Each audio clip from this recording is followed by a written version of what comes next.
ধীরে ধীরে মুক্ত হচ্ছে হাসিনা সরকারের আমলে জিম্মি হয়ে পড়া বাংলাদেশের ব্যাংকিং খাত।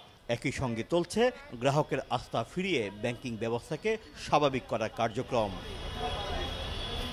এরই মধ্যে বাংলাদেশ ব্যাংক জানিয়েছে, গেল ডিসেম্বর শেষে খেলাপি ঋণের পরিমাণ দাঁড়িয়েছে 3,05,073 কোটি টাকা। 3 মাসে বেড়েছে 60,787 কোটি টাকা। বাড়তে থাকা এই খেলাপি ঋণের লাগাম টানতে সুশাসন প্রতিষ্ঠার বিকল্প দেখছেন না কেন্দ্রীয় ব্যাংকের গভর্নর। দুর্বৃত্তায়ন করা যে বোর্ডগুলো আছে সেগুলো তো ভেঙে দিয়েছি। আমরা শক্তিশালী গভর্নেন্স চাই। আমি মনে করি যদি গভর্নেন্স ব্যাংকের ভালো হয়, বিনিয়োগগুলো যদি ভালো হয়, আমাদের ওই ব্যাংকগুলো আবার ঘুরে দাঁড়াতে বাধ্য। জানান কোনো ব্যাংকেই বন্ধ হবে না, তবে গ্রাহকের আমানতের সুরক্ষা দিয়ে আইন মেনে একীভূত করা হবে ঘুরে দাঁড়াতে ব্যর্থ ব্যাংকগুলো।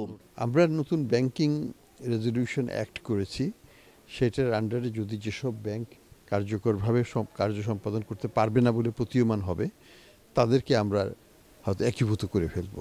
বন্ধ হবে কেন? বন্ধ হওয়ার কিছু নাই, কাস্টমারের হারানোরও কিছু নাই, সব কিছু ঠিক থাকবে। হয়তো কিছু ব্যাংক একসাথে হতে পারে। এস আলম গ্রুপ সহ ব্যাংক খাতে আধিপত্য বিস্তার করা কোম্পানির দাপটে পাচার হওয়া অর্থ কোথায় গিয়েছে তা খুঁজে বের করে দেশে ফিরিয়ে আনার কর্মযজ্ঞ চলছে। ব্যাংক খাতের কোনো তথ্যই গোপন করা হবে না বলেও জানান তিনি।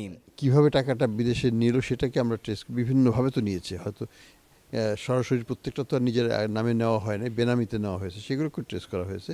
এখন যেটা হচ্ছে যে বিদেশে কী কী অ্যাসেট ট্রেসিং আছে সেটা আমরা করার চেষ্টা করছি এবং পরবর্তীতে আমরা এটা উদ্ধারের চেষ্টা করব। আমরা যেটা সত্য কথা সেটাই লিখব। কোনো ব্যাংকের পরিচালনা পর্ষদে স্বজনপ্রীতি শঙ্কা দেখা দিলেই তা ভেঙে দেওয়ারও হুঁশিয়ারি দেন বাংলাদেশ ব্যাংকের গভর্নর। পরিবারগতভাবেও যদি হয়, তারা যদি ফিট অ্যান্ড প্রপার না হয়, তাদেরকে বোর্ডে ঢুকতে দেওয়া হবে না। এতক্ষণ আমরা কথা বললাম বাংলাদেশ ব্যাংকের গভর্নর আহসান হাসিম মন্ত্রীর সাথে।